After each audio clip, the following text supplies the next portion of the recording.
So yeah, I'm out here with the original Diamond Dogs. How you guys doing? Yeah, you saw Tibbs' video about his thoughts on what he thinks is going to happen this game week. I guess you guys want to know what I'm thinking when it comes to this game week.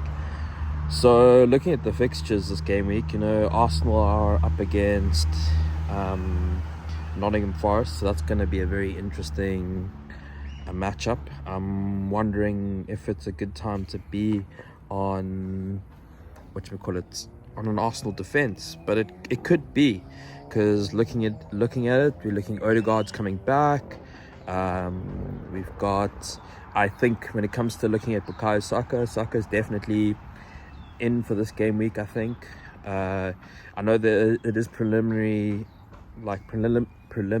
speaking, it looks like that Saka's still injured, but I think the fact that Saka didn't go away on the international break for the international games, I think it was just a caution, but I think that's just to save his legs for the upcoming battle that's going to happen over December. I don't know if you guys know, there's something ridiculous like there's a ridiculous amount of games, like 90 games over the next month for the Christmas period. So it's going to be a big battle, and there's no international break until March, I think. So these guys are going to be battling. I think also looking at that Man City fixture, it could go one of two ways realistically. Tibbs has predicted that Man City should be fine against Tottenham, but I don't know, guys. It would be a Tottenham thing to cause an upset, a draw out of that game.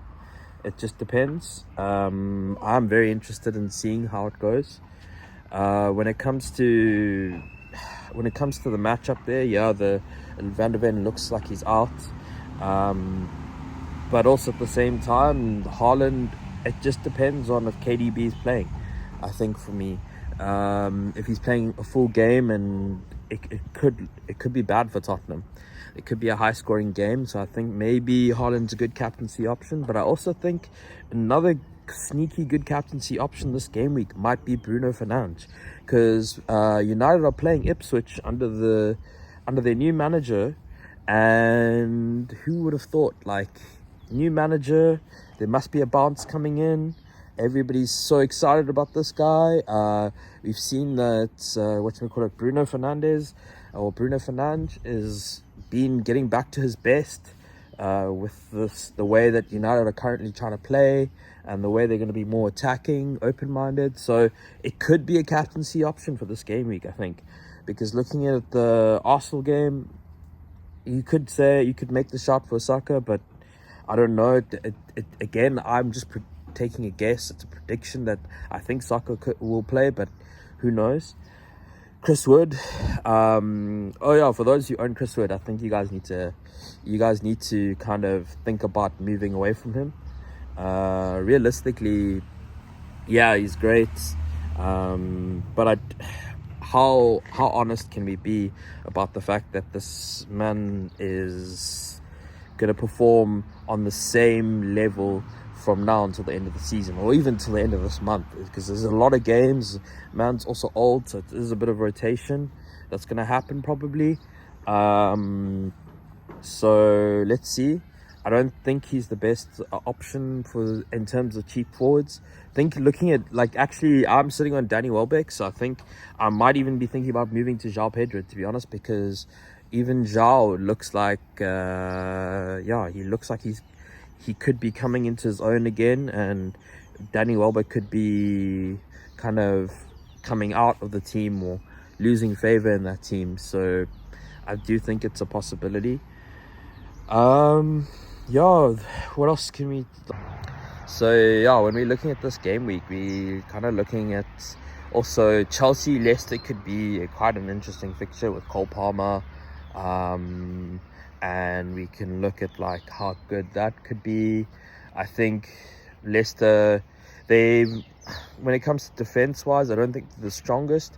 And like I've said before in the past, Cole Palmer really shows up for these games. I think these are the smaller teams, the less stronger teams. I don't think they really understand how to what do you call it?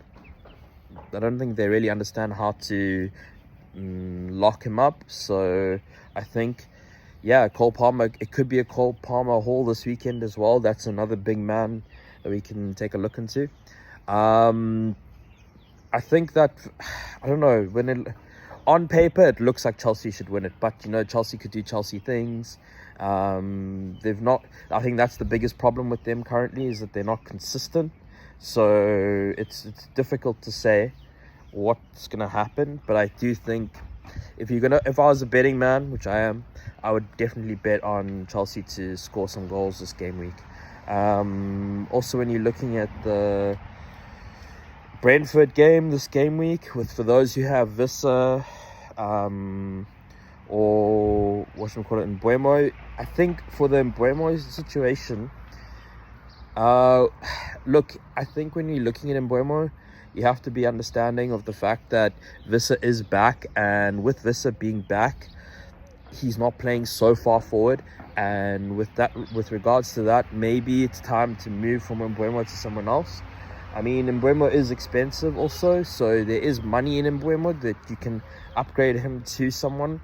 I mean, if you already have money in the bank, maybe a Bruno Fernandes would be a good idea. I think also with regards to a Smith Rowe, I think Smith Rowe is also another player where you could think about swapping him out. There are some options out there, and when you're looking at it, I look at Rodgers is still a good option, I think, in my opinion. You're also I'm kind of looking at the way my team is right now, to be honest. And my team currently has Smith Rowe, has Mbeumo. So those two together make up quite a big portion of budget. And so that could be a way to kind of work your way into a Salah if you really needed to, if you wanted to go from like an Mbeumo to Salah and find the cash or try and remove Haaland. But at this point, I don't suggest removing Haaland. I think if you've withstood the test of time and kept Haaland for this long, now is the time you actually want Haaland in the team, because just the way these games are coming in thick and fast, and I don't know, especially for Liverpool, is going to be a lot of rotation. I think within the front three, yes, Salah will play every game because the man is a machine and he's more than capable of playing every game. I do think, though, in terms of output, it might drop because of the fact that they're going to be playing a lot of games thick and fast, and they are in the Champions League as well. And and they are looking like a good team, but at the end of the day, I think it's also, you have to just look at it as like Liverpool's fixtures do look a little bit more difficult than what City's fixtures will look in the next coming game weeks. So that is a possibility as well.